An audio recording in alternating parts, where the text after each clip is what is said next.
அவர் கிருபினாலும் உண்மையினாலும் பிறந்தவர். அந்த வார்த்தை மாம்சமாகி, the word become a flesh. அந்த வார்த்தை மாம்சமாகி, அந்த வார்த்தை எப்பொழுது இருந்தது என்றால் ஆதியிலே இருந்தது. அதனுடைய பேர் லோகோஸ். இயேசு கிறிஸ்து லோகோஸாக இருந்தார். எபிரேயர் 10ஆம் அதிகாரம் 5வது வசனம். எபிரேயர் அவர் உலகத்தில் பிரவேசிக்கும் போது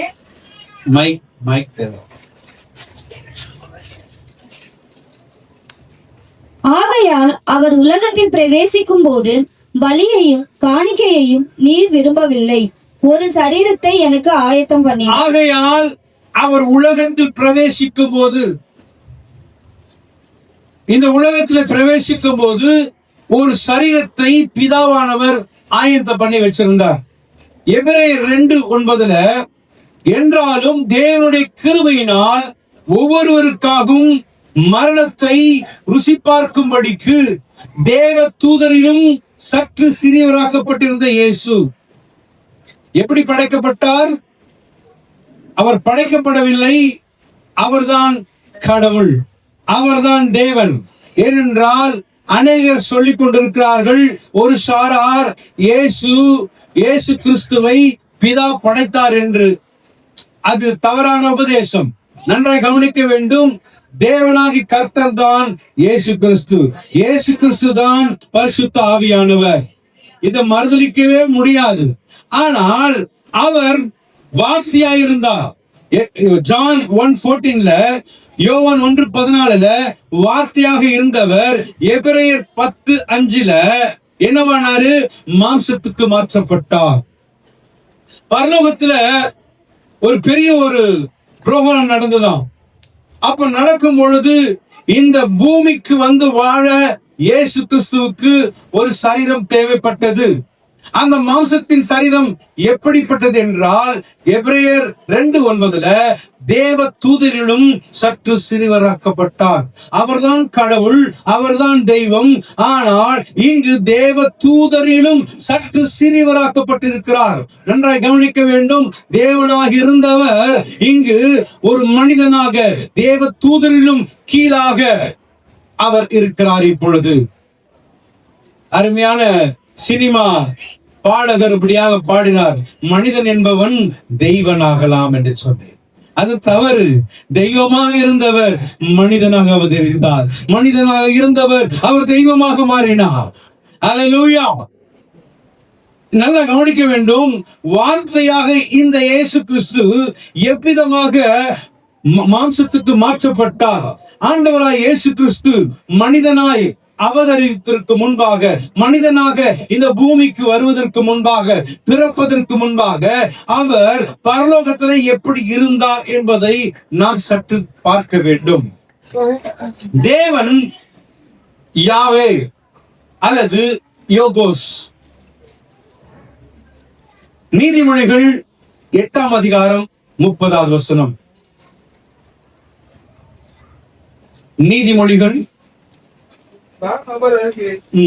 செல்ல பிள்ளையாய் இருந்து நித்தம் அவருடைய மனமகிழ்ச்சியாய் இருந்து எப்பொழுதும் அவர் சமூகத்தில் களி கூர்ந்தேன். நான் அவர் அருகே செல்ல பிள்ளையாய் இருந்தேன். யாருங்க அவரு? இயேசு கிறிஸ்து. நித்தம் அவருடைய மனமகிழ்ச்சியாய் இருந்து எப்பொழுதும் அவர் சமூகத்தில் களி கூர்ந்தேன். எனக்கு அன்பான சகோதரனே, சகோதரியே, இது 3 வகையாக பிரிக்கலாம். ஒன்று லோகோஸ், வார்த்தை நிலை. இரண்டாவது மாம்சிக நிலை. அவர் முதலாவது இருந்தது லோகோஸாக இருந்தார், வார்த்தையாக இருந்தார். வார்த்தையினாலே இந்த உலகத்தை படைக்கப்பட்டது. இயேசு கிறிஸ்துவினாலே இந்த உலகம் படைக்கப்பட்டது. இரண்டாவது நிலை மாம்சிக நிலை. இது எப்படின்னா 33 வருஷம் அவர் ஒரு மனிதனை போலவே வாழ்ந்து காட்டினார். மனிதனாக வாழ்ந்தார், ஆனால் பாவம் இல்லாமல் வாழ்ந்தார். பாவத்தை வெறுத்து வாழ்ந்தார், பரிசுத்தமாய் வாழ்ந்தார். ஆனால் நாம் இந்த பாவத்திலே பிறந்து பாவத்திலே புரண்டு கொண்டிருக்கிறோம். நாம் நீதிமானாக்கப்படுவதற்காக தான் இயேசு கிறிஸ்து இந்த பூமியில வந்தார். மூன்றாவது நிலை அழியா நிலை. ஃபர்ஸ்ட் அவர் லோகோஸாக இருந்தார், வார்த்தை நிலை. இரண்டாவது நிலை மாம்சிக நிலை. 33 வருஷம் இந்த உலகத்தில் வாழ்ந்து அவர் செய்யாததை செய்து காட்டினார். மூன்றாவது நிலை அழியா நிலை. மாம்சத்தில் வந்த இயேசு கிறிஸ்து அந்த 3 வருஷம் பிதாவானவரை ஒரு நாளும் துக்கப்படுத்தவில்லை. நன்றாக கவனிக்க வேண்டும். பிதா எப்படி அவருக்கு சாட்சி கொடுக்கிறார் என்றால், லூக்கா 3ஆம் அதிகாரம் 22வது வசனத்துல பரிசுத்த ஆவியானவர், லூக்கா 3:22, பரிசுத்த ஆவியானவர் ரூபம் கொண்டு புறாவை போல அவர் மேல் இறங்கினார். வானத்தில் இருந்து ஒரு சத்தமும் உண்டாகி, நீர் என்னுடைய நேசகுமாரன், உண்மையில் பிரியமா இருக்கிறேன் என்று நன்றாக கவனிக்க வேண்டும்.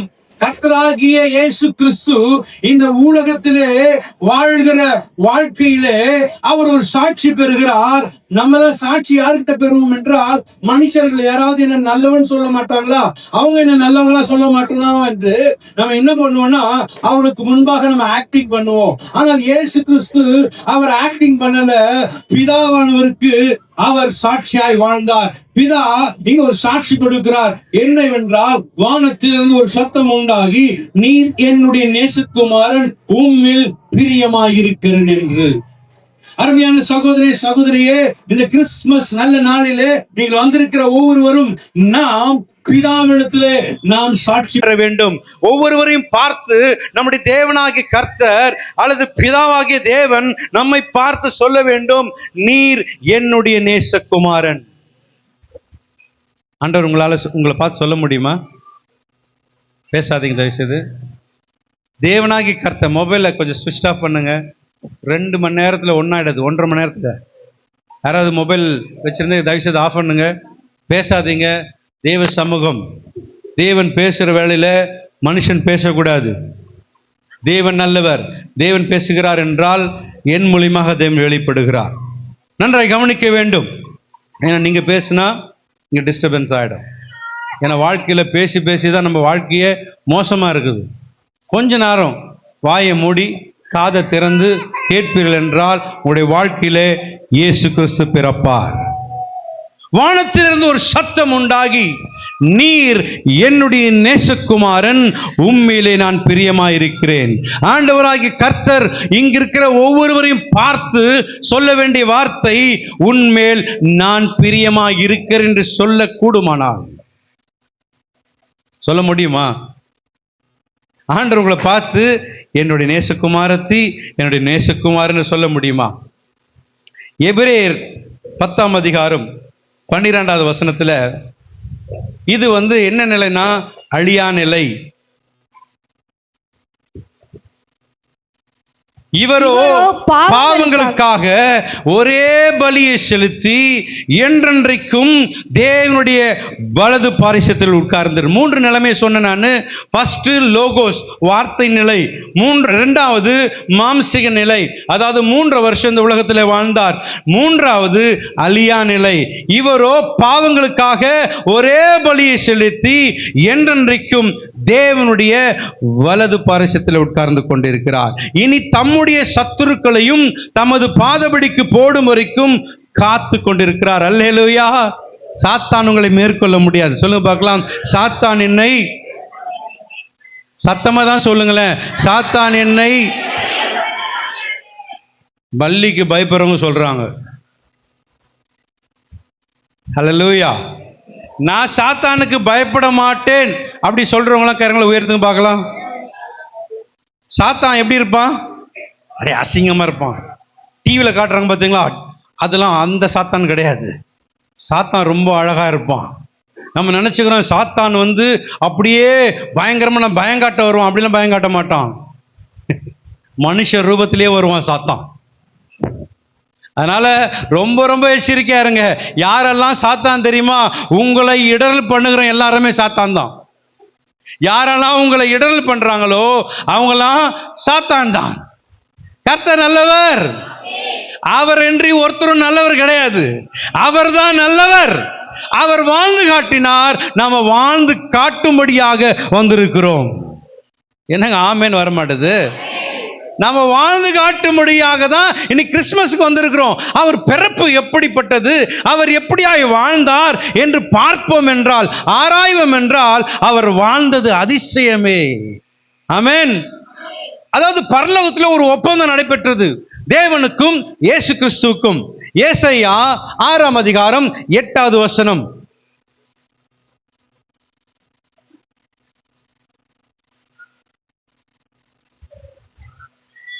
ஏசாயா 6ஆம் அதிகாரம் 8வது வசனம். பின்பு யாரை நான் அனுப்புவேன், யார் நமது காரியமாய் போவான் என்று உரைக்கிற ஆண்டவருடைய சத்தத்தை கேட்டேன்.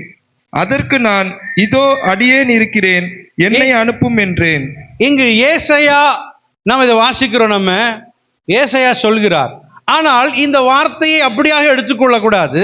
இந்த வார்த்தை பரலோகத்தில் நடைபெற்றதாம். பரலோகத்தில் இயேசு கிறிஸ்துவுக்கும் தேவனுக்கும் இந்த வார்த்தை நடைபெறுகிறது. இந்த பூலோகத்திலே பாவங்கள் பெருகிடுச்சு. பலியை செலுத்தி அவர்கள் பாவங்களை நிவர்த்தி செய்து கொள்கிறார்கள். ஆனால் நிவர்த்தி செய்து கொண்டு திரும்பவும் பாவத்தை செய்கிறார்கள். ஒவ்வொருவரும் பாவம் செய்யும் பொழுது என்ன பண்றாங்க, போய் கடைக்கு போய் ஒரு ஆடையாவது ஒரு மாட்டையாவது ஒரு புறாவையாவது வாங்கி பலி செலுத்தி நம்முடைய பாவங்களை நிவர்த்தி செய்து கொள்கிறார்கள். ஆனால் அது அல்ல ஒரு முறை. அப்போ பிதா கேட்கிறாரு, யாராவது ஒருத்தரை கீழே அனுப்பணும். தேவ தூதர்கள் யாரும் முன் வரல. தேவ தூதர்கள் எல்லாம் பயப்படுறாங்க, எப்படி நாங்க கீழே போறதுன்னு சொல்லிட்டு. ஆனால் இயேசுக்கு சொல்றாரு, யாரை நான் அனுப்புவேன், யார் நமது காரியமாய் போவான் என்று உரைக்கிற சத்தம், ஆண்டவருடைய சத்தத்தை கேட்டேன். அப்போ ஆண்டவருடைய சத்தத்தை கேட்ட உடனே இயேசு கிறிஸ்து, இதோ அடியேன் இருக்கிறேன், என்னை அனுப்பும் என்றார். இதுதான் மிஷனரியுடைய சேலஞ்சு, மிஷனரியுடைய ஒரு பாரம். அவர் சொல்றாரு, நான் செல்ல பிள்ளையா இருந்த பரலோகத்தில் ஆண்டவராகிய தேவனாகிய கர்த்தரோடு கூட, நான் யாவே என்ற ஒரு தெய்வத்தோடு கூட நான் ஒன்றாக இருந்தேன். ஆனால் அந்த பரலோகத்தின் செல்வங்கள் எல்லாவற்றை விட்டு நான் ஒரு தரித்திரனாய் பிறக்க போகிறேன் சொல்லி தன்னை முழுவதுமாய் ஒப்பு கொடுத்து பிதாவுக்கும் ஆண்டவராகிய இயேசுக்கு நடந்த ஒப்பந்தம். பரலோகம் என்பது பரிசுத்தமான இடம்.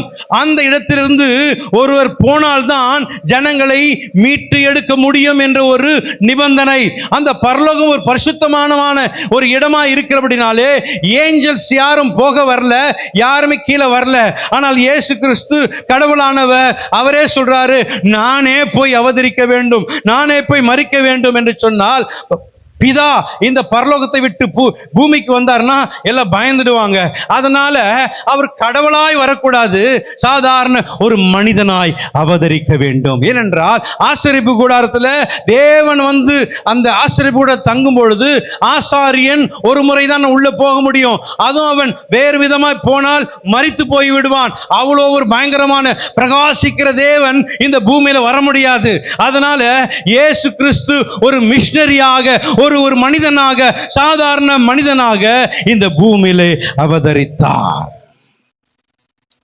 எந்த நிலைமைக்கு போக வேண்டும் என்றால், நாம் படிச்சோம் பார்த்தீங்களா, ஒரு அடிமையின் ரூபம் எடுத்து,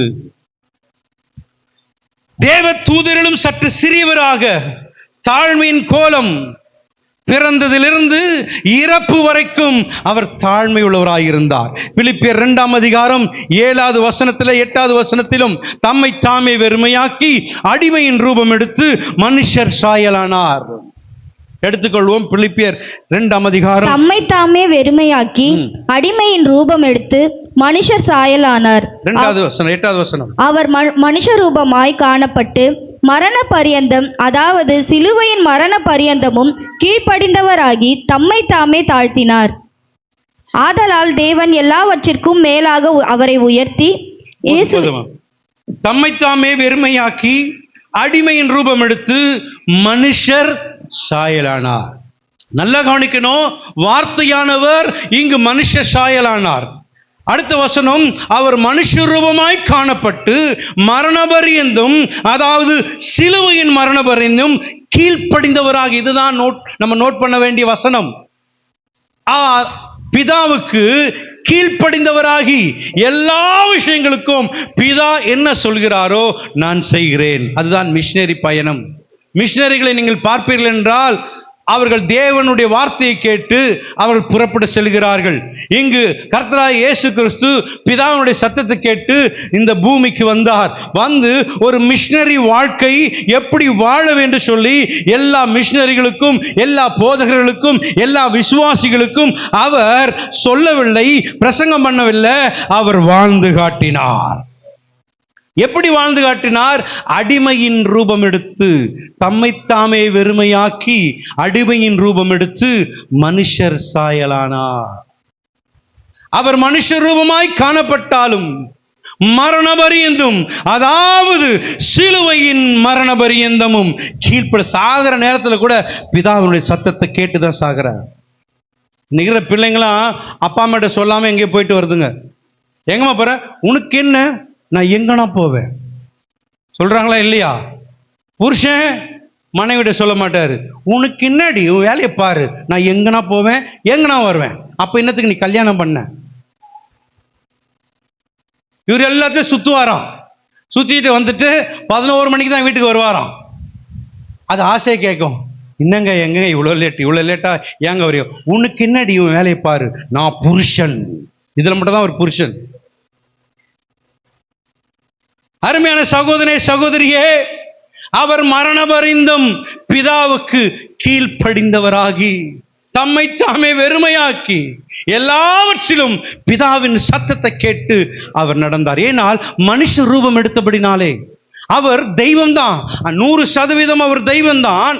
ஆனால் மனுஷராகவும் வாழ்ந்தார். ஆனால் மனுஷனாக தான் வாழ்ந்தார். தெய்வத்தினுடைய தன்மை, தெய்வத்தினுடைய பவர், தெய்வத்தினுடைய வல்லமையை அவர் உபயோகப்படுத்தவில்லை. நிறைய பேர் சொல்லுவாங்க, அவர் கடவுள்பா, இயேசு கிறிஸ்துப்பா. இல்லைங்க, இயேசு கிறிஸ்து நம்மை போலதான் இருந்தார். அவருக்கும் டெம்டேஷன் இருந்தது, அவருக்கும் சோதனைகள் இருந்தது. ஆனால் அந்த சோதனைகள் எல்லாவற்றையும் ஜெயித்து பிதாவின் சித்தத்தை நிறைவேற்றினார். அவர் மனுஷ ரூபமாய் காணப்பட்டு மரண பரியந்தமும். யோவான் 1:14 அந்த வார்த்தை மாம்சமாகி, எடுத்துக்கொள்வோம் 1:14, அந்த வார்த்தை மாம்சமாகி கிருபையினாலும் சத்தியத்தினாலும் நிறைந்தவராய் நமக்குள்ளே வாசம் பண்ணினார். எத்தனை பேர் விசுவாசிக்கிறீங்க? யாருக்குள்ள வாசம் பண்ணுகிறாருங்க? ஹல்லேலூயா! பரலோகத்தை விட்டு இறங்கினவர். அந்த வார்த்தை மாம்சமாகி கிருபையினாலும் சத்தியத்தினாலும் நிறைந்தவராய் நமக்குள்ளே வாசம் பண்ணுகிறார். இது எப்படி உண்டானது? அவர் பிறந்தார், வாழ்ந்தார், மரித்தார். அந்த வார்த்தை என் ஆண்டவராய் இயேசு கிறிஸ்து மாம்சமாய் வந்தார், மாம்சமாய் வாழ்ந்தவர், மரித்தார், அடக்கம் பண்ணப்பட்டார், 3ஆம் நாளில் உயிர்த்தெழுந்தார். ஒரு உயிர்த்தெழுந்த தெய்வம், தேற்றரவாளனாக அவர் என்னோடு கூட வாசம் பண்ணுகிறார். எத்தனை பேர் இருதயத்துக்குள்ள பரிசுத்த ஆவியானவர் வாசம் பண்ணுகிறார்? இவ்வளவுதானா? இதுக்காக ஒரு பிறக்கணுங்க, இதுக்காக இறக்கணும். அவரு யாருன்னா என்னன்னா நினைக்க. இப்ப எல்லாரும் மைண்ட் என்ன தெரியுமா? சிக்கன் ஷாப் மூடிடுவான், மட்டன் கடை மூடிடுவான், இலசான மட்டன் கொடு. அவரு சாப்பிட்டாரா தெரியல, ஆனா நம்ம ஆளுங்க அவர் பேரை வச்சு சாப்பிட்டுட்டு இருக்கிறோம். சாப்பிடுங்க, நல்லா சாப்பிடுவோம். நல்லா கவனிக்கணும். யோவான் 1:14 அந்த வார்த்தை மாம்சமாகி கிருபையினாலும், கிருபை மாத்திரம் இல்லைன்னா உங்க மூஞ்ச பார்க்கவே சகிக்க முடியாதுங்க. எத்தனை பேர் ஒத்துக்கிறீங்க? நான் நினைக்கிறோம், நான் வாழ்றது என் பலத்தினால வாழ்றோம். நீங்க இந்துவா இருக்கலாம், முஸ்லீமா இருக்கலாம், கிறிஸ்தவா இருக்கலாம். ஆனா ஒண்ணு தெரியுமா? அவர் மாம்சமாய் இந்த பூலோகத்துல வந்தார். எந்த தெய்வமும் மாம்சமாக வரவில்லை. அவர் வாழ்ந்து காட்டினார். வாழ்ந்து காட்டி அவர் சொல்லுகிறார், வாழ்ந்தார். இப்பொழுது பிரசங்கம் ஓடிக்கொண்டிருக்கிறது. அருமையான சகோதரனே, சகோதரியே, எந்த தெய்வம் எனக்காய் பிறக்கவில்லை, எனக்காய் மரிக்கவில்லை. ஒருவர் தான் இந்த உலகத்திற்கு, ஒரே ஒரு தெய்வம் தான், அவர்தான் இயேசு கிறிஸ்து. என்னால தைரியமா சொல்ல முடியும், அவர் வாழ்ந்து காட்டினார். அருமையான சகோதரனே, சகோதரியே, ஆண்டவராய் இயேசு கிறிஸ்து ஆவி நிலையில, அதாவது மகிமை நிலையில இருந்தவர் இப்பொழுது மாம்சத்தில் வெளிப்படுகிறார். ஆனால் மாம்சத்தில் இருந்தாலும் அவரிடத்திலே பாவம் இல்லை. சொல்லுங்க பார்க்கலாம், அவரிடத்திலே எல்லாரும் சொல்லுங்க பார்க்கலாம். அவர்கிட்ட என்ன இருந்தது? பரிசுத்தம் இருந்தது. என்கிட்ட என்ன இருக்குது? சொல்லுங்களேன். இருந்தது இல்ல, இருந்துதான் இருக்குது. இன்னும் இயேசு கிறிஸ்து இன்னும் வரல உள்ள. நிறைய பேர் நினைச்சிட்டாங்க இயேசு கிறிஸ்து உள்ள வந்துட்டாரு. நான் சொல்லட்டுங்களாங்க, இயேசு கிறிஸ்து ஒரு மனுஷனுக்குள்ள வந்துட்டாருன்னா அவன் வேறு மனுஷனாய் மாறுவான். இயேசு கிறிஸ்து உன்னுடைய உள்ளத்துல பிறந்தார் என்றால் அவர் வேறு மனுஷனாய் மாறுவான். நிறைய பேர் ஏன் போய் சொல்றாங்க? கிறிஸ்தவர்கள் ஏன் சண்டை போடுறீங்க? ஏன் கோழி முட்டுறீங்க? ஏன் கோபப்படுறீங்கன்னா, இன்னும் இயேசு கிறிஸ்து என் உள்ளத்துல பிறக்கல. நான் எங்க பிறந்திருக்காரு தெரியுமா? என் வீட்டுல தொட்டில் சேர்த்து வச்சுக்கிறேன், அங்கதான் பிறந்திருக்கிறாரு. இங்க பிறந்தார்னா என் வாழ்க்கை சேஞ்ச் ஆயிடும். எது பேர் விசுவாசிக்கிறீங்க? ஆமென். பாவம் அவர்கிட்ட இல்லைங்க. மனுஷன் பாவத்தில் தானே பிறக்கிறான். ஆனால் இயேசு கிறிஸ்து பிறப்பு நம்மை போல அல்ல. பிறந்தது ஒரு அதிசயம். பூமியில இப்படிப்பட்ட சம்பவம், பிறப்பு இப்படி நடந்ததே இல்லை. ஏதாவது இப்ப நடந்துதாங்க? இப்படிப்பட்ட சம்பவம், பிறப்பு எங்கேயுமே நடைபெறவில்லை.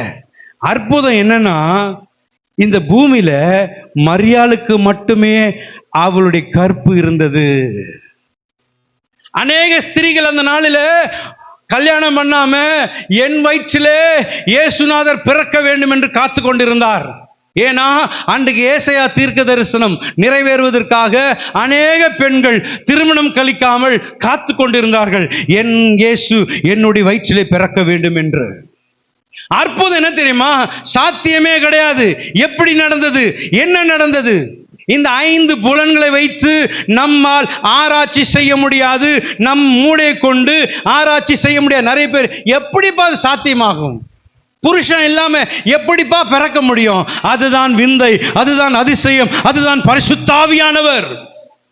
எபிரேயர் 10ஆம் அதிகாரம் 5வது வசனத்துல, ஆகையால் அவர் உலகத்தில் பிரவேசிக்கும் போது பலியையும் காணிக்கையும் நீர் விரும்பவில்லை. நல்லா கவனிக்கணும், நல்லா கவனிக்கணும் கிறிஸ்தவர்களே. இது ஒரு சத்தியம் எங்க இருக்குது, பெரிய ஒரு சத்தியம். அவர் உலகத்திலே பிரவேசிக்கும் போது பலி எடுத்துட்டாரு, காணிக்கை எடுத்துட்டாரு, தசம பாகத்தை எடுத்துட்டாரு. நீர் விரும்பவில்லை, ஒரு சரீரத்தை எனக்கு ஆயத்தம் பண்ணினீர். ஒருத்தனுக்குள்ள இயேசு வந்தார் என்றால், ஒருத்தருக்குள்ள இயேசு கிறிஸ்து வந்தார் என்றால், சகையு எடுத்துக்கொள்ளலாம். லூக்கா 19ஆம் அதிகாரம் 8வது வசனத்துல சகை ஒரு இடத்துல நின்று இருக்கிறாரு. இந்த கதை எல்லாருக்கும் தெரியும். கர்த்தரை நோக்கி, ஆண்டவரே சகேயு நின்று. இப்போ இயேசு கிறிஸ்து உள்ள வந்துட்டாரு. வீட்டுக்குள்ள வந்துட்ட உடனே அவனுக்கு இன்னும் பயங்கரமான ஒரு சந்தோஷம். அதான் திரும்ப சொல்றேனே, இயேசு கிறிஸ்து உங்க உள்ளத்துல வந்துட்டாருன்னா உன் முகம் பிரகாசிக்கும். உன் முகத்துக்கு எந்த மேக்கப்பும் போட தேவையில்லை. எத்தனை பேர் விசுவாசிக்கிறீங்க? என்னங்க உங்க முகம் நல்லா நீங்க பார்த்துருக்கீங்களா? நான் உண்மையா சொல்றேன். நான் அந்த ஒயிட் சாரி கட்டுறவங்களாம் எதிராளி கிடையாது. அவங்களை கொஞ்சம் போய் பாருங்களேன், எவ்வளவு சுகமா அழகா இருப்பாங்க தெரியுமா? ரொம்ப அழகா இருப்பாங்க. அது தெய்வீக கலை. நகை போடவில்லை என்றாலும் தெய்வீக கலை அங்க இருக்கும். நம்ம என்னதான் பேரன் லவ்லி பூசு, மைய விடு, வெள்ளத்தை விட்டு போய் அங்க போய் அல்லேலூயா. மலேசியா அப்படிதான் நடந்தது. ஒரு சபையில போய் பிரசங்கம் பண்ணிட்டுக்கிறேன், எல்லாம் பயங்கரமா அப்படியே குதிச்சு ஆராதிச்சுட்டு இருக்கிறாங்க. திடீர்னு கரண்ட் போயிடுச்சு. இங்க மேக்கப் எல்லாம் பயங்கரமான மேக்கப், அங்க எல்லாம் கருப்பு கருப்பா இருப்பாங்க, ஆனா வரும்போது வெள்ளையா இருப்பாங்க. அந்த பெயிண்டிங் அடிச்சிருப்பாங்கன்னு நினைக்கிறேன். திடீர்னு கரண்ட் போயிடுச்சு. நான் பார்க்கும்போது ஸ்திரீகள்லாம் ரொம்ப அழகா இருந்தாங்கப்பா, இவ்வளவு அழகா இருக்கிறாங்க இந்த ஊர்ல நினைச்சேன். திடீர்னு கரண்ட் வந்துடுச்சு.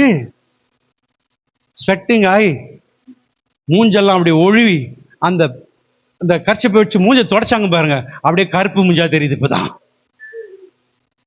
ஒன்று சொல்லிட்டாங்க, இயேசு கிறிஸ்து என் உள்ளத்தில் வந்தா. சொல்லுங்க பார்க்கலாம். இயேசு கிறிஸ்து, என் இயேசு கிறிஸ்து உள்ளத்துல வந்தா நான் பொய் பேச மாட்டேன். சத்தமா தான் சொல்ல. பொய் பேசுவீங்களா? இயேசு கிறிஸ்து பொய் பேசினாராங்க. 2 பேரும் பொய் பேசினாங்க. புருஷன் முன்னாடி 2 பேரும். என்ன பிரதர் நல்ல நாள்ல போய் இப்படி பேசுறீங்க? ரெண்டு பேரு புருஷன் முன்னாடி சேர்ந்து ஒன்றாய் கை கோர்த்து, நாங்க அப்படி செய்யவே இல்லை, நாங்க செத்த போயிட்டாங்க விழுந்து. சபையில் நடந்தது சம்பவம் உங்களுக்கு தெரியுமா? அவங்க செத்த உடனே தான் எல்லாருக்கும் பயம் வந்துச்சு. ஐயோ, பயம் வந்த பிறகுதான் சபை பெருகிச்சான், சபையில் ஆத்துமாக்கள் பெருகிச்சான். இன்னைக்கு சபை எப்படி தெரியுமா பெருகுது? இன்னைக்கு சபையெல்லாம் அற்புதம், அதிசயம், காது கேட்காதவர்கள் காது கேட்கணும், அப்படி மேஜிக் பண்ணி சபையை நிறைய ஆத்துமாக்களை சேர்க்கிறாங்க. அந்த சபை அப்படி கிடையாது, பொய் சொன்னதெல்லாம் செத்துட்டாங்க. அப்படி பார்த்தா நிறைய பேர் செத்துட்டே இருப்போம் நம்ம. ஆமேனா, கிருபையினாலே பாதுகாக்கிறார். சொல்லுங்க பார்க்கலாம். நான் பொய் சொன்னாலும் நான் உண்மையை தான் சொல்றேன். நிறைய பேர் சொல்லுவாங்க, பிரதர் நான் பொய் சொன்னாலும் நல்லதுக்கு தான் பொய் சொல்றேன். நீ நல்லதுக்கு பொய் சொன்னாலும் கெட்டதுக்கு பொய் சொன்னாலும் பொய் பொய் தான். சொல்லுங்க பார்க்கலாம். பொய். அப்ப இயேசு கிறிஸ்து என் உள்ளத்துல வந்துட்டாருன்னா, புருஷன் பாஸ்ட்ல போய் பாக்கெட்ல போய் காசு எடுக்க மாட்டீங்க. என்ன பிரதர் எங்க போய் எங்கேயா வரீங்க? அல்லேலூயா. புருஷன்கிட்ட போய் சொல்ல மாட்டேன், மனைவி கிட்ட போய் சொல்ல மாட்டேன். அங்கதான் முதல்ல கத்துக்கணும். அதுதான் நம்முடைய மிஷனரி லைஃப், அங்கதான் ஆரம்பிக்கணும். இயேசு கிறிஸ்துடைய லைஃப் கூட பிதா மகன் அங்க இருந்தாங்க, அந்த லைஃப் தான் இங்க காட்டுறாரு அவரு. அப்போ ஒரு சபை என்பது அந்த சபையில தான் கற்றுக்கொள்கிறோம். அப்போ எங்க இருந்து நம்முடைய ஊழியத்தை ஆரம்பிக்கிறோம்? சொல்லுங்க பார்க்கலாம். ஒய்ஃபை போய் பலாறு அடி அடிச்சுட்டு இயேசுவை ஏற்றுக்கொள்ளுங்கள், நான் எப்படி சாந்தமா இருக்கிறேன் பாரு, அப்படி ஆக்டிங், உங்களுக்கு சமாதானம் தருவார். என்னங்க பிரசங்கம் அது? பிரசங்கம் ஏற்றுக்கொள்ளப்படாது. ஆனால் பிரசங்கம் எப்படி தெரியுமா இருக்கணும்? தேவன் நான் சமாதானமா இருக்கிறேன், நீங்களும் சமாதானமா இருப்பீர்களாக. ஷாலோம் என்று சொல்லணும் தெரியுமா? Shalom sister, Shalom brother. உங்களுக்கு ஷாலோம் இருக்குதா? உங்களுக்கு சமாதானம் இருக்கிறதா? என் இயேசு கிறிஸ்து என் உள்ளத்துல வந்துட்டார்னா சமாதானம். ஆமென். எத்தனை பேர் சொல்ல முடியும்? ஒரு பாட்டு ஒன்று பாடலாமா? நல்ல பாட்டு, சண்டே ஸ்கூல் பாட்டு. எத்தனை பேர் இந்த பாட்டு தெரியும்? இயேசு அந்த வீட்டில சண்டை இல்லையே. சண்டை இருக்குதா யார் வீட்டுலாம்? பிரதர் நீங்க வேற இன்னைக்கு தான் சண்டை, பிரதர் காலையில சர்ச்சுக்கு கிளம்பும் போது தான் சண்டை. அப்ப இயேசு உங்க வீட்டுல இல்லைன்னு அர்த்தம். அல்லேலூயா. எப்படி சாத்தியம்? இயேசு கிறிஸ்து வாழ்ந்து காட்டினாருங்க. அவங்க வீட்டுல அவங்க அம்மா கிட்ட சண்டை போடல, அப்பா கிட்ட சண்டை போடல, தம்பி கிட்ட சண்டை போடல, தங்கச்சி கிட்ட சண்டை போடல, வாழ்ந்து காட்டினாரு. பாடலாமா? இயேசு வந்த வீட்டிலே சண்டை இல்லையே, இயேசு வந்த வீட்டிலே.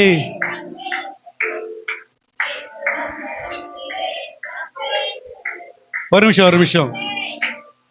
என்னங்க பாருங்க, நான் தான் ஏதோ பாடுறேன், என்னோட பயங்கரமா பாடுறீங்க. பாடலாமா? ஃபர்ஸ்ட் இயேசு வந்த வீட்டுல சந்தோஷமே. எது பேர் சந்தோஷமா இருக்கிறீங்க? கையைத்தான் தூக்குங்களேங்க. கலகலாஸ் குக்கீஸ் எல்லாமே இருக்குதாங்க, கவலைப்படாதீங்க. இயேசு வந்த வீட்டிலே சந்தோஷமே, இயேசு வந்த வீட்டிலே சந்தோஷமே, இயேசு வந்த வீட்டிலே சந்தோஷமே, சந்தோஷமே. இயேசு வந்த வீட்டிலே முக்கியமானது. ஓ, இயேசு வந்த வீட்டிலே சண்டை இல்லையே, இயேசு வந்த வீட்டிலே சண்டை இல்லையே, சண்டை இல்லையே. ஆமென். சண்டை போடுவீங்களா?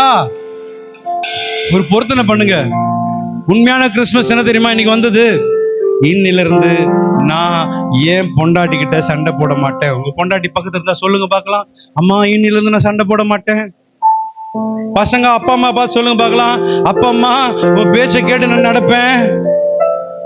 சொல்லுங்களேன். தம்பி சொல்லுப்பா உங்க அப்பா அம்மாக்கு. சொல்லு, அங்கிருந்து சொல்லு. ஆமென். ஹல்லேலூயா. இயேசு அந்த வீட்டுல சந்தோஷங்க.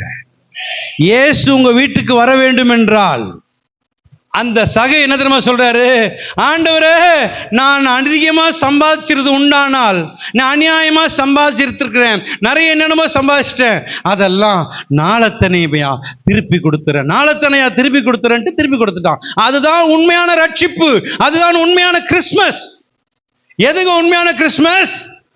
அதுதான் உண்மையான கிறிஸ்மஸ். இயேசு என் வீட்டில் வந்தா நான் என்னென்ன பாவம் பண்ணணும், என்னதெல்லாம் நான் பண்ணணும், என்னென்ன கர்மத்தெல்லாம் நான் பண்ணணும், அதெல்லாம் விட்டுட்டு இப்போ நீங்க பாடணும், இயேசு வந்த வீட்டிலே சமாதானமே, இயேசு வந்த வீட்டிலே சமாதானமே, இயேசு வந்த வீட்டிலே சமாதானமே, சமாதானமே. லூக்கா 19 அதிகாரம் 10வது வசனத்துல இழந்து போனதை தேடவும் ரட்சிக்கவே மனுஷகுமாரன் வந்திருக்கிறார். அல்லேலூயா. நல்லா கவனிக்கணும், இந்த வீட்டுக்கு ரட்சிப்பு வந்தது அப்படின்னு முன்னாடி வசனத்துல வாசிக்கிறோம். அடுத்தது சொல்றாரு, இழந்து போனதை தேடவும் ரட்சிக்கவே மனுஷகுமாரன் வந்தார். நீ என்னத்தை இழந்துட்டங்க? நான் பிரதர் பேங்க்ல டெபாசிட் பண்ண அந்த பணம் தான் போயிடுச்சு பிரதர். போனது போகட்டும். அல்லேலூயா. எது தெரியுமா முக்கியம்? நான் இழந்து போயிருக்கிறேன், எனக்குள்ள பாவங்கள் நிறைந்து இருக்குது. இயேசு கிறிஸ்து எதுக்கு தெரியுமா அந்த உலகத்துக்கு வந்தது? அவர் வந்தது உன்னை பணக்காரனா ஆக்குவதற்கு அல்ல, நீ பெரிய ஆளா மாற்றுவதற்காக அல்ல. அவர் வந்த நோக்கம், இன்னைக்கு தப்பான சுவிசேஷம் எல்லா இடத்திலும் அறிவிக்கப்படுகிறது, அது தவறான உபதேசம். நல்லா கவனிக்கணும், இயேசு கிறிஸ்து இந்த உலகத்தில் வந்த நோக்கம் பாவிகளை ரட்சிக்கவே கிறிஸ்து உலகத்திலே பிறந்தார். அல்லேலூயா. நல்ல கவனிக்கணுங்க, இழந்து போனதை தேடும் ரட்சிக்குமே மனுஷகுமாரன் வந்தார். உண்மையான ரட்சிப்பு பழைய வாழ்க்கையில் உள்ள எல்லாவற்றையும் விட்டு விட்டு புதிய வாழ்க்கை வாழ்வதுதான் உண்மை கிறிஸ்தவம், உண்மை கிறிஸ்மஸ். இரண்டாவது மத்தேயு 1:21 எடுத்துக்கொள்வோம். மத்தேயு, அவள் ஒரு குமாரனை பெறுவாள், அவருக்கு இயேசு என்று பெயரிடுவாயாக, ஏனெனில் அவர் தமது ஜனங்களின் பாவங்களை நீக்கி அவர்களை ரட்சிப்பார். வசனம் இப்படி சொல்லல, அவள் ஒரு குமாரனை பெறுவாள், அவருக்கு இயேசு என்று பெயரிடுவாயாக, ஏனென்றால் அவர் தமது ஜனங்களுக்காக வீடு கட்டுவதற்காகவும் பங்களா வாங்கி கொடுப்பதற்காகவும் கார் வாங்கி கொடுப்பதற்காகவும் அவர் நோய்களை தீர்ப்பதற்காகவும் அவர் இந்த பூமிக்கு வந்தார். அதுக்கு தான் டாக்டர்ஸ் எல்லாம் வச்சிருக்காரு, நிறைய டாக்டர்ஸ். நீ பணக்காரன் ஆகணும்னா நல்ல வேலை செய், வீட்டில் உட்காந்து தூங்கி இருந்தனா பணக்காரன் ஆக முடியாது. அதுக்கு தான் நல்ல வேலையை கொடுத்துருக்காரு, நல்ல எல்லா மனைவி கொடுத்துருக்காரு, ஹஸ்பண்டை கொடுத்துருக்காரு, பிள்ளைகளை கொடுத்துருக்கிறாரு.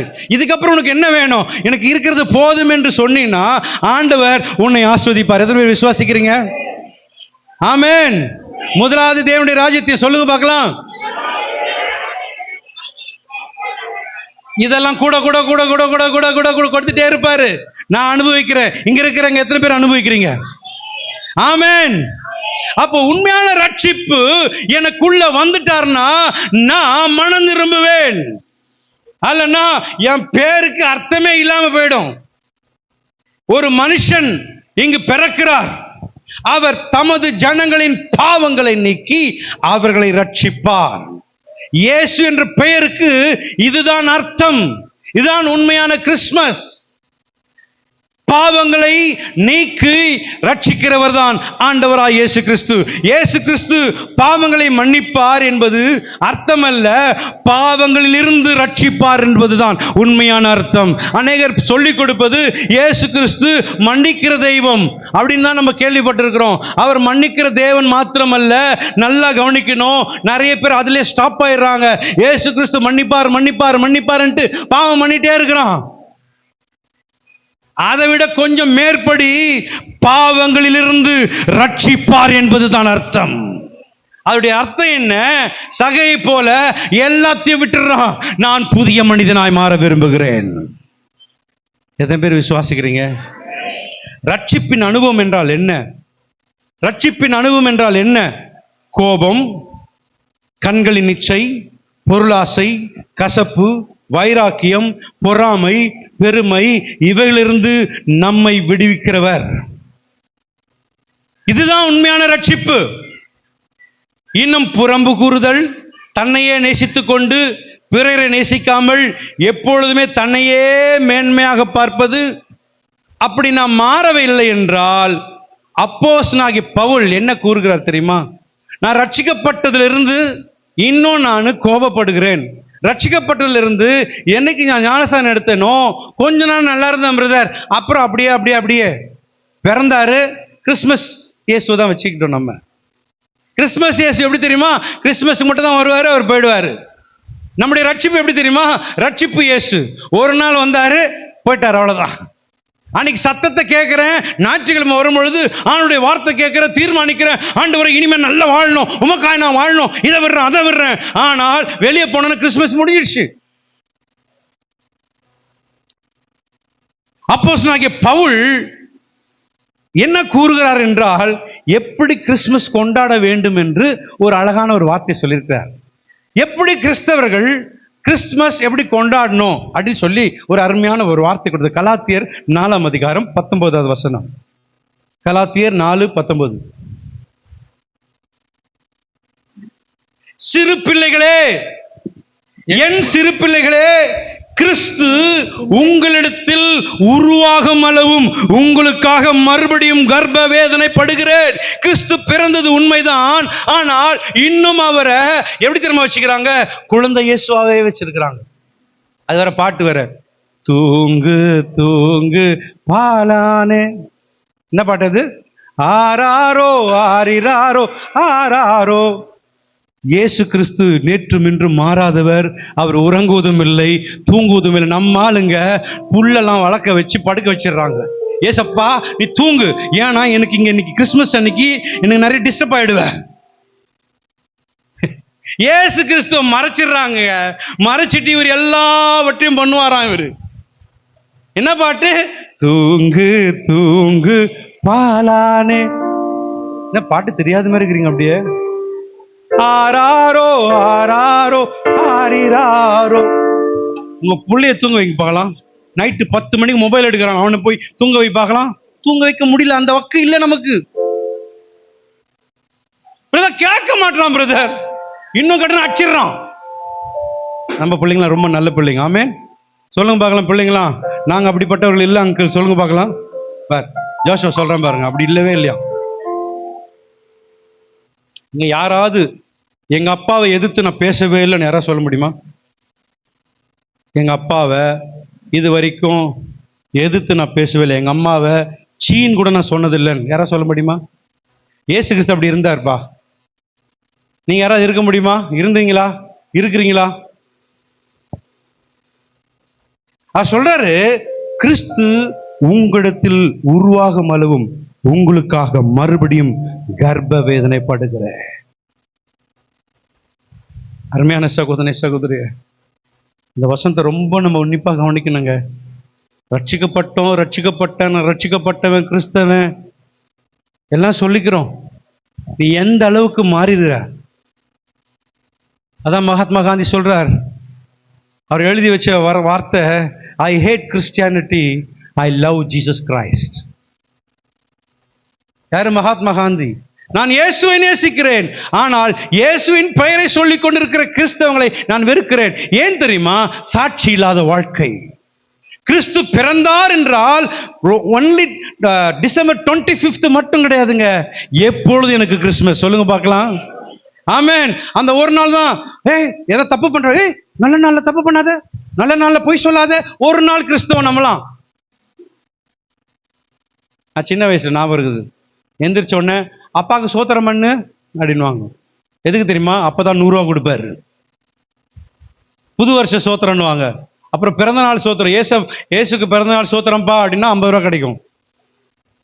பிரியமானவர்களே, ஒரு நாள் கிறிஸ்தவ வாழ்க்கை நல்லா என்ன பண்றாங்க? இயேசு பிறந்தாருன்னு சொல்லிட்டு என்ன பாடுறாங்க?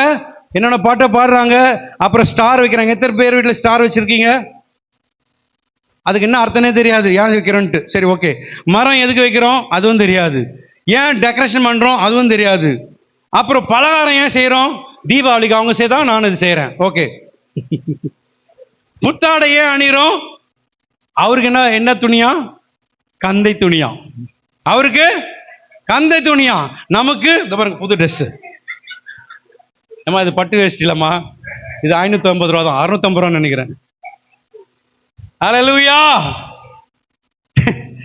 இவர் எல்லாம் வேண்டான்னு சொல்ல, செய்யுங்க, சந்தோஷம்தான். ஆனால் அவரின் பெயரை வைத்துக் கொண்டு சந்தோஷமாய் இருப்பது தான் தவறு. சந்தோஷம் என்றது கிறிஸ்துவுக்குள்.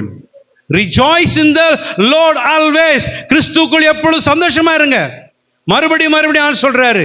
ஆனால் ஆண்டவருடைய பெயரை வச்சு இன்னும் தவறான காரியத்துல போயிடக்கூடாது. 25ஆம் நாள் முழுவதும் கிறிஸ்துமஸ் கொண்டாடுகிறோம். நம்ம அவங்கெல்லாம் பெயர் கிறிஸ்தவர்கள்.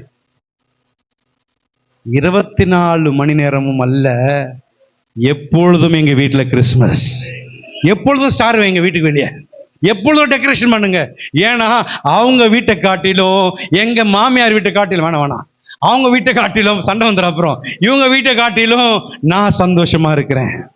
சொல்லுங்களேங்க, உண்மையா சொல்லுங்க பார்க்கலாம். கொரோனால இருக்கும்போது யாருன்னா கஷ்டப்பட்டீங்க? வேலைக்கு இல்லாம சாப்பாடு கிடைச்சதா இல்லையா? யார் கொடுத்தா?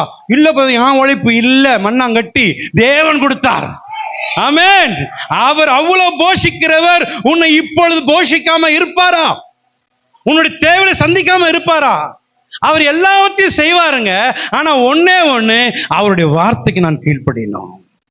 ஹல்லேலூயா. அதனாலதான் தீமோத்தேயுக்கு பவுல் எழுதும்போது சொல்றாரு, 1:15 வாசிங்களா. 1 தீமோத்தேயு 1:15 நான் முடிச்சிடுறேன். பாவிகளை ரட்சிக்க கிறிஸ்து இயேசு உலகத்தில் வந்தார் என்கிற வார்த்தை உண்மையும் எல்லா அங்கீகரிப்புக்கும் பாத்திரமானது. அவர்களில் பிரதான பாவி நான். இவர் ஒரு ஊழியக்காரங்க. நம்மள பாவம் இல்லைன்னு யாருமே சொல்ல முடியாது. அவர் சொல்றாரு, பாவிகளை ரட்சிக்க கிறிஸ்து இயேசு வந்தாருப்பா, ஆனாலும் இவங்களை விட நான் தான் பாவின்றார். ஏன் தெரியுமா? என் சிந்தனை பாவம். இங்க இருக்கிற எத்தனை பேருடைய சிந்தனை எங்க தெரியுமா இருக்கும்? மட்டன் ஷாப்ல இருக்கும். இப்போ பாவமா இல்லையா? மட்டன் வாங்குங்க, தப்பு கிடையாது. இங்க உட்கார்ந்துகிட்டே வேற எதையோ யோசிக்கிறது. எம்.ஆர். ராதா ஒரு முறை என்ன பண்ணாங்களாம், அவரை ஜெயில தூக்கி போட்டாங்களாம். ஜெயில போட்ட பிறகு அவர் நிறைய தப்பு பண்ணான்னு போட்டாங்களாம். அவர் சொல்றாரா ஜெயிலர் கூப்பிட்டு, ஏண்டா என்ன நீங்க ஜெயில போட்டீங்க, நான் இங்க தான் உட்கார்ந்துட்டு இருக்கிறேன், என் சிந்தை எங்கெங்க தெரியுமா போகுது, இதை யாருமே சிறையில் வைக்க முடியாதுன்னு எம்.ஆர். ராதா சொன்னாராம். கிறிஸ்தவர்களுக்கு பார்த்து நான் சொல்லுகிறேன், இங்க வந்து அல்லேலூயா ஓசன்னா அப்படின்னு பாடிட்டு சிந்தனை மாத்திரம் பாவத்துல இருக்கும். சிந்தனை மாத்திரம் எவனை போய் வஞ்சிக்கலாம், எதை பண்ணலாம், அதை பண்ணலாம். கிறிஸ்தவர்களே மனம் திரும்புங்கள். கிறிஸ்தவர்களே உங்களுடைய இருதயத்திலே கிறிஸ்துமஸ் கொண்டாட வேண்டும் என்றால் இயேசு கிறிஸ்து உங்களுடைய உள்ளத்திலே பிறக்க வேண்டும். ஏன்னா அவர் ரொம்ப தாழ்மையா சொல்றாரு. எல்லாரையும் பார்க்கும் பொழுது எல்லாரை காட்டிலும் நான் பிரதான பாவின்னு சொல்றாரு. நமக்கு இருக்கும் எல்லா விதமான கொடிய பாவங்களை நாம் வெறுக்குகளாய் மாற வேண்டும். கிறிஸ்து எனக்குள்ளே உருவாகிறார் என்றால் கலாத்தியர் 2:20 என்ன தெரியுமா சொல்ல போகுது? கிறிஸ்து எனக்குள்ள உருவாகிறார் என்றால் அவருடைய அர்த்தம் என்ன தெரியுமா? இனி நான் அல்ல, கிறிஸ்துவே என்னில் வாழ்கிறார். சொல்லுங்க பார்க்கலாம். என்னம்மா இவ்வளோ அழகா தூங்குறீங்களே, சொல்லுங்க பார்க்கலாம். இனி ஜீவிப்பது நான் அல்ல, கிறிஸ்துவே என்னில் ஜீவிக்கிறார். அப்ப இயேசு எனக்குள்ள இருந்தா அவர் எப்படி நடந்தாரோ நான் நடப்பேன், அவர் எப்படி பேசினாரோ அப்படி நான் பேசுவேன். அவர் யாருக்குன்னா சண்டை போட்டாரா? சண்டை போடல. யார்கிட்டயாவது விரோதமா பேசினாரா? இல்ல. இங்க வா பேசுறீங்க, வா, தெரியுமா மேட்ரு, யோவான் என்ன தெரியுமா பண்ணான், நான் புஷ்டேன் தெரியுமா அப்படியே சொன்னாரா? நம்ம ஆளுங்க என்ன தெரியுமா, நல்லா பாட்டு பாடுங்க, எல்லாம் பண்ணுங்க, ஆனா சபையை விட்டு வெளியே போகும்போது காஃபியை வாங்கி குடிச்சுக்கிட்டே அந்த அக்காவை பத்தி பேசும். அல்லேலூயா. உங்களை பத்தி சொல்லுங்க, நீங்களா ரொம்ப நல்லவங்க. சொல்லுங்க பார்க்கலாம். சொல்லுங்க, நான் கிறிஸ்துவை பின்பற்றுறதுனால இயேசு கிறிஸ்து நல்லவர், நானு அவரை விட ரொம்ப நல்லவர். அப்படிதான் நடிக்கிறோம். நம்ம இயேசு கிறிஸ்துவோட ரொம்ப நல்லவரா மாறிடுவோம் நம்ம. அருமையான சகோதரி சகோதரி, இந்த வசனத்தை எடுத்துக்கொள்ளுங்க எல்லாரும். 2:20 கிறிஸ்துவுடனே கூட சிலுவையில் அறியப்பட்டேன், ஆயினும் நான் அல்ல, கிறிஸ்துவே எனக்குள் பிழைத்திருக்கிறார். நான் இப்பொழுது மாம்சத்தில் பிழைத்திருக்கிறதோ என்னில் அன்பு கூர்ந்து எனக்காக தம்மை தாமே ஒப்பு கொடுத்த தேவனுடைய குமாரனை பற்றும் விசுவாசத்தினாலே பிழைத்திருக்கிறேன். என்னுடைய பலத்தினால் அல்ல. ஆகையால் இதை மாத்திரம் சொல்லி நான் முடிச்சிடலாம். இந்த வசனத்தை மாத்திரம் படிச்சு நான் முடிக்கல. எல்லாரும் எடுத்துக்கொள்வோம். கொலேசியர் 3ஆம் அதிகாரம் 5-16. இப்போ மைக் உங்ககிட்ட வரும், ஒவ்வொருத்தரா நீங்க வாசிக்கணும். சரிங்களா? யாருக்கெல்லாம் வாசிக்க வேண்டும் அப்படின்னு இருந்தா நீங்க வாசிக்கலாம். எல்லாரும் வாசிக்கணும் இல்லை. நான் ஏவப்பட்டால், கர்த்தரால் ஏவப்பட்டவர்கள் நீங்க வாசிக்கலாம். கொலேசியர் 3ஆம் அதிகாரம் 5-16 வரைக்கும். மைக் எடுத்துங்கப்பா தம்பி. வாசிக்காதவங்க, இது வரைக்கும் வாசிக்காதவங்க வாசிங்க பார்க்கலாம் சீக்கிரம். கொலேசியர் 3ஆம் அதிகாரம் 5வது வசனத்திலிருந்து சீக்கிரம் வாசிங்க, தொடங்க. இது வரைக்கும் வாசிக்காதவங்க.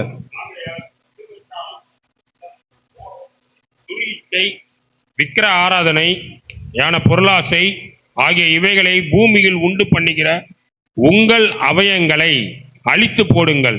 அடுத்த வசனம் வேற ஒரு கொடுங்க சீக்கிரம். கவனிக்கணும், பேசாதீங்க.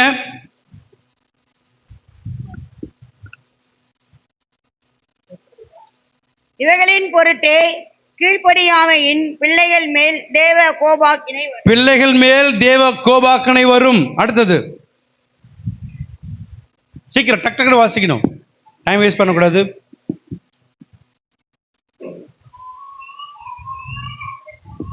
நீங்களும் முற்காலத்திலே அவர்களுக்குள்ளே சஞ்சரித்த போது அவைகளை செய்து கொண்டு வந்தீர்கள். அப்புறம் முன்னாடி நாங்க அப்படிதான் இருந்தோம். இப்பொழுதோ கோபமும் மூர்க்கமும் பொறாமையும் உங்கள் வாயில் பிறக்கலாகாத தூஷணமும் வம்பு வார்த்தைகளும் ஆகிய இவைகள் எல்லாம் விட்டுவிடுங்கள். என்னவா? இப்பொழுது நான் எப்படி முன்னாடி சஞ்சரித்த போது அவைகளை செய்து கொண்டிருந்தேன், என்னென்னமோ பண்ணிட்டு இருந்தேன். இப்பொழுதோ எனக்குள்ள என்ன இருக்குது? அந்த காலத்துல விபச்சாரம் பண்ண, பாவம் பண்ண, என்னென்னமோ பார்த்தேன். இப்போ எனக்குள்ள என்ன பாவம் இருக்குது? கோபமும். வாசிங்க பிரதர், வாசித்தவர் யார் வாசித்தீங்க? அவங்களே வாசிங்க, இப்படியா கேட்கிறேன்.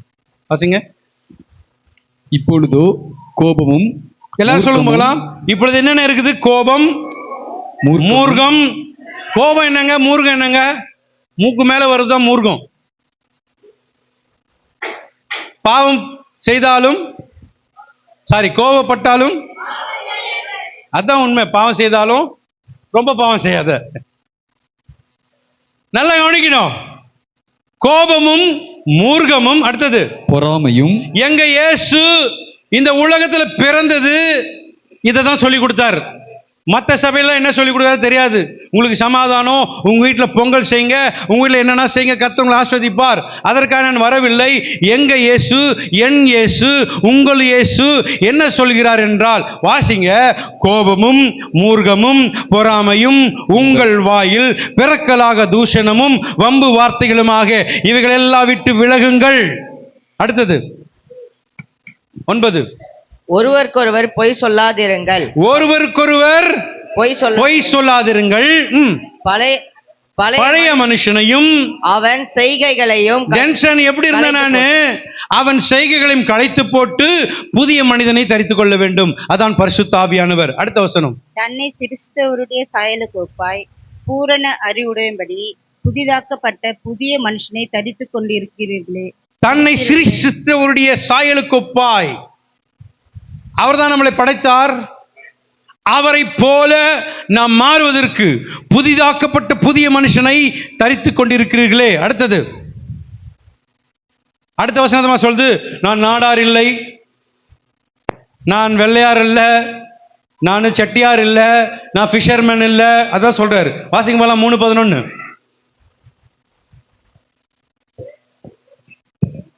மைக் விடுங்க. கிரேக்கன் என்றும் யூதன் என்றும் இல்லை, விருத்த சேதனம் உள்ளவென்றும், வாசிங்க, விருத்த சேதனம் இல்லாதவனும் என்றும் இல்லை, புறஜாதி என்றும் புறதேசத்தனும் இல்லை, அடிமை என்றும் சுயதனம் என்றும் இல்லை, கிறிஸ்துவே எல்லாரிலும் எல்லாமாய் இருக்கிறார். அடுத்த வசனம். ஆகையால் நீங்கள் தேவனால் தெரிந்து கொள்ளப்பட்ட பரிசுத்தரும் பிரியருமாய் உருக்கமான இரக்கத்தையும் தயவையும் நல்ல கவனிக்கணும். தேவனால் தெரிந்து கொள்ளப்படும். கைகளை வைத்து சொல்லுங்க பார்க்கலாம். நான் தேவனால் தெரிந்து கொள்ளப்பட்டவன். அப்போ இன்னில இருந்து ஒரு பொருத்தனை பண்றீங்க. இப்ப படிக்கிறது எல்லாம் கை வைங்க, தலையில கை வச்சுங்க. உங்க புருஷன் பாக்குறாரு, உங்க பிள்ளைங்க பாக்குறாங்க, எல்லாரும் பாக்குறாங்க. அப்புறம் கேள்வி வரும். ஆகையால் தேவனால் தெரிந்து கொள்ளப்பட்ட பரிசுத்தரும் பிரியமுமாய் உருக்கமான இரக்கத்தையும் தயவையும் மனத்தாழ்மையும் சாந்தத்தையும் நீடிய பொறுமையும் தரித்து கொண்டு. அது என்னங்க நீடிய பொறுமை? நீடிய பொறுமை என்னங்க? உங்க ஹஸ்பண்ட் புடவையே வாங்கி கொடுக்கனாலும் அவர் ஏற்றுக்கொள்ளணும். ஆமேன்னு சொல்லுங்களேன். ஆமேன்னு சொல்லுங்க பார்க்கலாம். வராதே, எப்போதான் ஒரு தடவை வாங்கி தர பிரதர், அதையும் வேண்டான்னு சொல்லிடுறீங்களே. ஓகே, அடுத்தது ஒருவரை ஒருவர் தாங்கி ஒருவர் பேரில் ஒருவருக்கு குறைபாடு உண்டால். சபை எது தெரியுமா? கிறிஸ்துமஸ் எது தெரியுமா? இதுதான். உனக்கு மட்டும் ட்ரெஸ் வாங்கி போட்டுக்கிட்டு ஜாலியா இருந்து பலகாரம் சுட்டு பக்கத்து வீட்டுக்கு முனிமாக்காக்கு அந்த அக்கா, ஏன்னா அந்த அக்கா வந்து தீபாவளிக்கு ஸ்வீட் குத்துது, அங்க கொடுக்காம முட்டுறாத. வாங்குறவங்க இடத்துலயே கொடுத்தவங்கிட்டயே வாங்கி ஏழைகளுக்கு இறங்குறவன் கர்த்தருக்கு கடன் கொடுக்கிறான். எத்தனை பேர் ஏழைகளுக்கு நீங்க செய்தீங்க? கை தூக்க வேண்டாம். உங்க வருமானத்துல உங்களால முடிந்தது யாருக்காவது செய்யுங்க, கர்த்தர் உங்களை ஆஸ்வதிப்பார். புது துணி போடுறது பெருசு இல்லை, நீங்க நல்லா செலிப்ரேட் பண்ணுங்க, தப்பு இல்லை. ஆனால் ஏழைகளுக்கு ஒருத்தருக்காவது எதையா செய்யுங்க, ஆண்டவர் உங்களை ஆஸ்வதிப்பார்.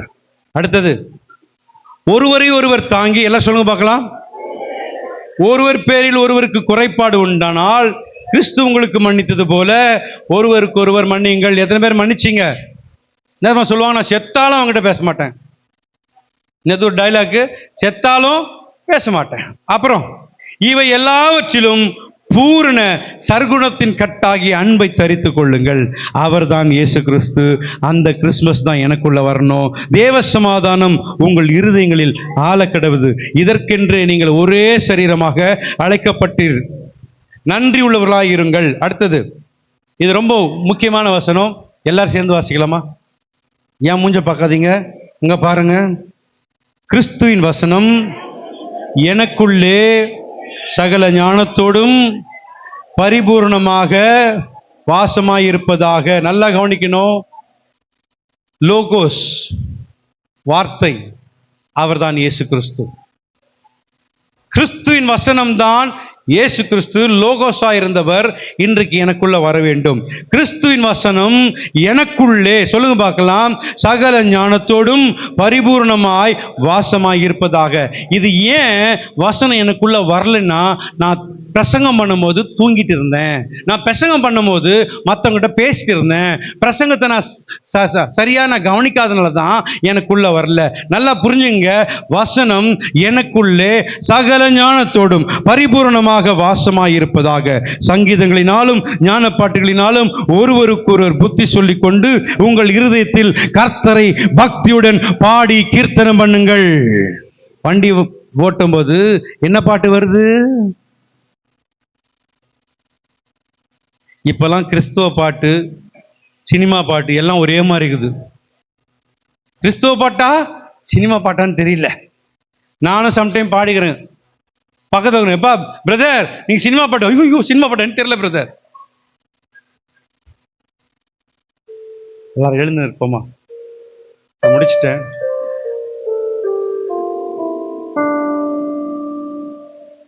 ஏதோ வந்தோம், ஏதோ போனோம் இல்லைங்க.